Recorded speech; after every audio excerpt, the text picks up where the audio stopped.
किसी को बेवकूफ़ ना समझो। एक दिन मोहल्ले के चंद लड़कों ने मिलकर मुल्ला नसरुद्दीन को बेवकूफ़ बनाने का मंसूबा बनाया। उन्होंने एक चश्मे में अपने पाँव डाल दिए और मुल्ला का इंतज़ार करने लगे। मुल्ला उधर से गुजरे तो लड़कों ने शोर मचाया, मुल्ला जी, हमारी मदद करें, हमारी टांगें आपस में उलझ गई हैं। हम घर भी नहीं जा सकते कि हमको ये भी मालूम नहीं हो रहा कि किसकी टांगें कौन सी हैं। आइए और हमारी टांगें अलग करने में हमारी मदद कीजिए। किसी को बेवकूफ़ न समझो।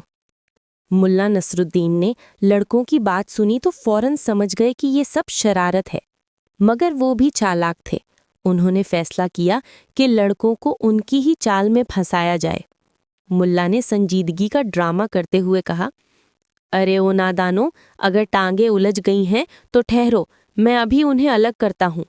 ये कहकर मुल्ला ने एक एक लड़के की टांग पकड़ी और जोर से खींचने लगे, कभी उधर कभी इधर।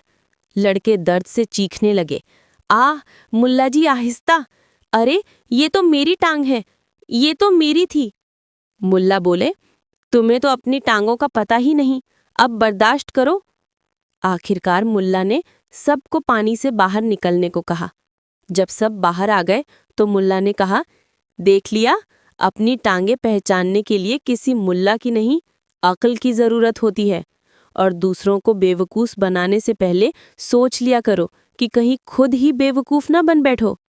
लड़के शर्मिंदा होकर सर झुकाकर घर की तरफ चल दिए।